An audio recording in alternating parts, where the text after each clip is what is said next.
Hello students, आज की class में हम लोग आव्यूह के प्रकार यानी टाइप्स ऑफ मैट्रिक्स को देखने वाले हैं। यानी यहाँ पे हम लोग आव्यूह के कुछ प्रकार को समझेंगे। तो चलिए पहले हम लोग देखते हैं क्षैतिज आव्यूह।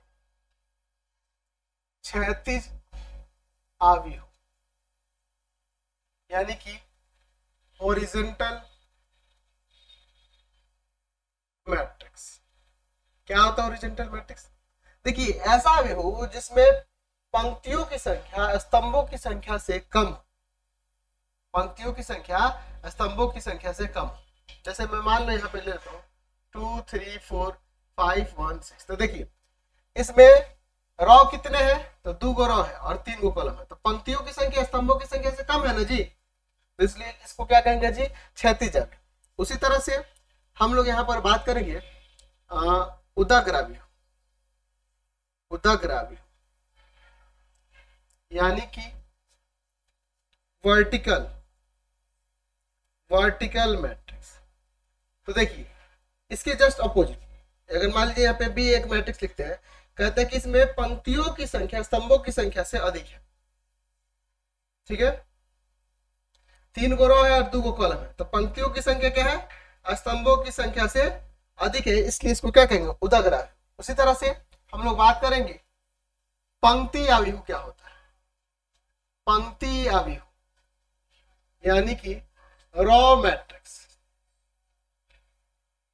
रॉ मैट्रिक्स ऐसा मैट्रिक्स जिसमें केवल एक ही पंक्ति हो। जैसे मान लीजिए ए इक्वल टू में यहाँ पे लिख देते हैं 1 2 5 6। देखिए इसमें एक ही रो है, कॉलम 4 गो हो जा रहा है, लेकिन रो एक ही है, इसलिए इसको पंक्ति आव्यूह। ठीक है, उसी तरह से अगर मान लीजिए स्तंभ आव्यूह की बात करें, स्तंभ आव्यूह यानी कि कॉलम मैट्रिक्स। कॉलम मैट्रिक्स तो जिसमें सिर्फ एक ही कॉलम हो। जैसे मान लीजिए मैं एक मैट्रिक्स लिखता हूँ 1 6 3। देखिए एक कॉलम है, 3 गो रो है, लेकिन कॉलम कितना है? एक ही है, इसलिए इसको क्या कहेंगे हम लोग? कॉलम मैट्रिक्स स्तंभ आव्यूह कहेंगे। ठीक है, तो यहाँ पर हम लोग इसी तरह से आव्यूह के कई सारे प्रकारों को देखने वाले हैं। चलिए अब हम लोग बात करते हैं यहाँ पर शून्य आव्यूह। शून्य आव्यूह, जीरो मैट्रिक्स, एक ऐसा आव्यूह जिसका प्रत्येक अवयव शून्य हो। आप परिभाषा लिख सकते हो जैसे मैं बोल रहा हूं 0 0 0 0 0 0। देख लीजिए, ऐसे हम लिख सकते हैं। कोई भी एक ऐसा अवयव जिसके सभी अवयव क्या हो? शून्य हो, तो उसको हम लोग क्या कहेंगे? शून्य अवयव कहेंगे। चलिए अब शून्य अवयव के बाद बात करते हैं वर्ग अवयव। वर्ग अवयव, स्क्वायर मैट्रिक्स। स्क्वायर मैट्रिक्स तो इसकी परिभाषा ऐसे लिख सकते हैं, यदि किसी अवयव में पंक्तियों की संख्या और स्तंभों की संख्या बराबर हो, पंक्ति और स्तंभ बराबर। जैसे मैं एक अवयव लिख देता हूं 1 3 4 5। देखिए 2 गो रो है और 2 गो कॉलम है, तो पंक्तियों की संख्या स्तंभों की संख्या इसमें बराबर है, इसलिए इसको क्या कहेंगे? वर्ग अवयव कहेंगे, स्क्वायर मैट्रिक्स कहेंगे। ठीक है, तो ऐसे इसको कह सकते हैं कि ये 2 कोटि का वर्ग अवयव है। उसी तरह से अगर मैं यहाँ पे बी मैट्रिक्स लिख देता हूँ 1 2 5 3 4 -1 6 √3 2 1। देखिए 3 गो रो है, 3 गो कॉलम है, इसमें भी पंक्ति और स्तंभों की संख्या बराबर है। तो ये जो है 3 बाई 3 कोटि का, सिंपली कह सकते हैं कि ये 3 कोटि का यहाँ पर ये वर्ग अवयव। ठीक है, चलिए अगला हम लोग बात करते हैं विकर्ण आव्यूह। विकर्ण आव्यूह क्या होता है? विकर्ण आव्यूह यानी कि डायगोनल मैट्रिक्स। विकर्ण आव्यूह यानी कि डायगोनल मैट्रिक्स क्या होता है? देखिए इसको समझने से पहले किसी आव्यूह का विकर्ण क्या होता है इसको समझ लेते हैं। मान लीजिए कोई n बाई n कोटि का वर्ग अवयव दिया है। वर्ग अवयव ध्यान रखना, वर्ग अवयव कहीं विकर्ण वर्ग अवयव में देखना होगा। ठीक है, a11 a12 a13 a1 a21 a22 a23 a28 a31 a32 a33 a3 an1 an2 an3 an। तो इसमें जो a11 देख रहा है, a22 देख रहा है, a33 देख रहा है, यानी जहां पे रो और कॉलम वाले सब इक्वल होते जा रहे हैं, ये वाले ऐसे करके an, ये विकर्ण के अवयव कहलाते हैं। और ये इनका जो जहां पे ये लिखे गए हैं,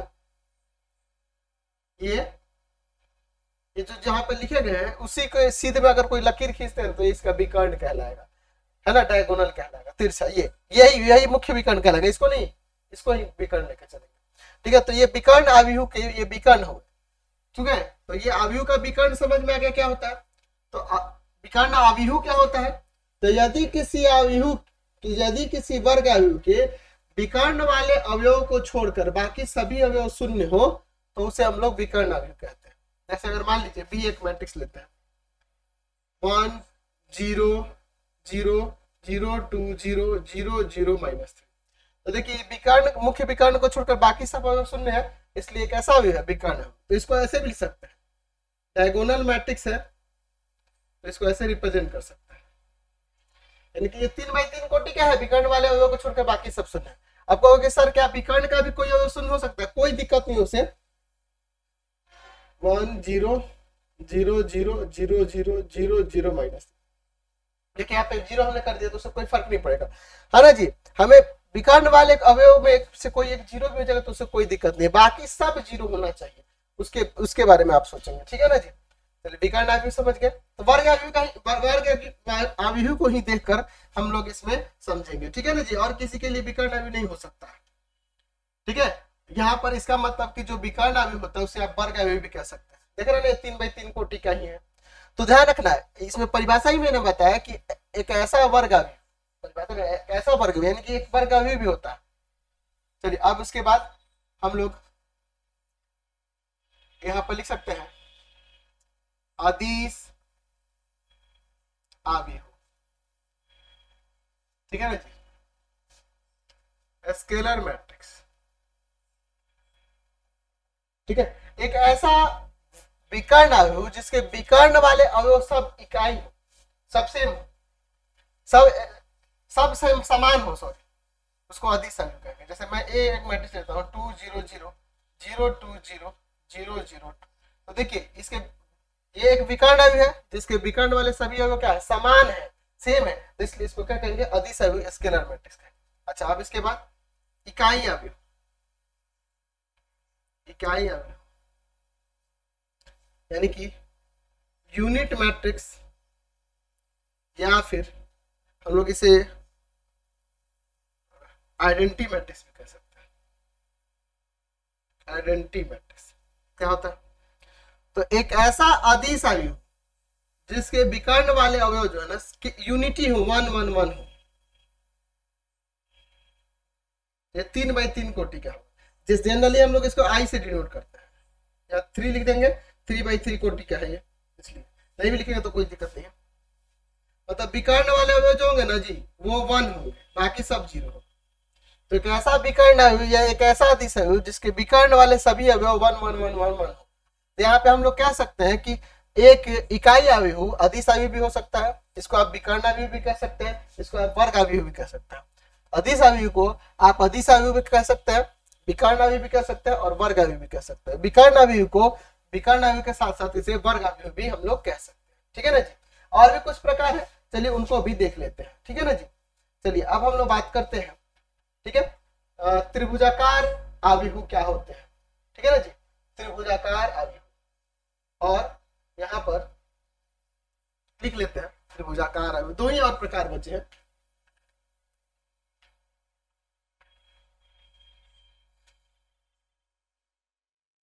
त्रिभुजाकार आव्यूह ये 2 प्रकार से हो सकते हैं। पहला निम्न त्रिभुजाकार आव्यूह, और दूसरा उच्च त्रिभुजाकार आव्यूह। क्या होता है निम्न त्रिभुजाकार आव्यूह, जैसे एक ऐसा वर्ग आव्यूह जिसके मुख्य विकर्ण के सभी अवयव, मुख्य विकर्ण के ऊपर के सभी अवयव शून्य हो।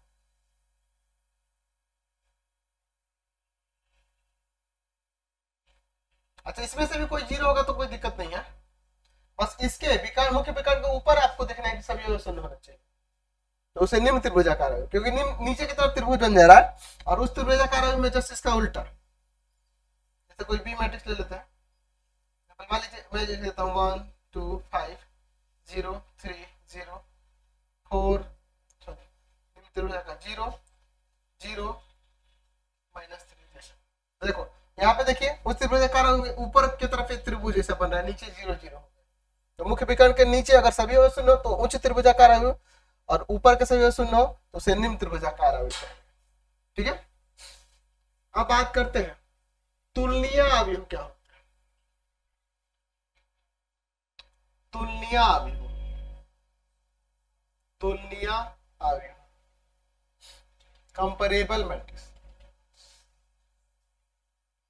अगर मान लीजिए दो अवयव ऐसे दिए हो जिनकी कोटि समान है, एक अवयव ए जो है इसका कोटि m/n है और दूसरा अवयव b है, इसके एलिमेंट b j के फॉर्म में, एलिमेंट अलग है उससे कोई मतलब नहीं है, दोनों की कोटि समान है ना जी, इसलिए दोनों जो होंगे तुलनीय कहलाएंगे। ए तथा b तुलनीय अवयव, यानी कि बस ऑर्डर सेम होना चाहिए तो उसको तुलनीय अवयव कहेंगे। तो ये दोनों को तुलनीय कह सकते हैं क्योंकि दोनों 3/3 कोटि के अवयव है, इसलिए तुलनीय अवयव हो जाएंगे। समझ गया? अब समान अवयव, ऐसे दो अवयव हो जिनके अवयव भी हूबहू हो तब उनको समान अवयव कहेंगे। जैसे मान लीजिए ये मैट्रिक्स लेते हैं 4 2 1 5 और दूसरा मैट्रिक्स लेते हैं तो वो भी वही होना चाहिए 4 2 1। हूबहू अवयव होंगे, संगत अवयव हूबहू होंगे, तब उसको हम लोग समान अवयव इक्वल मैट्रिक्स कहते हैं।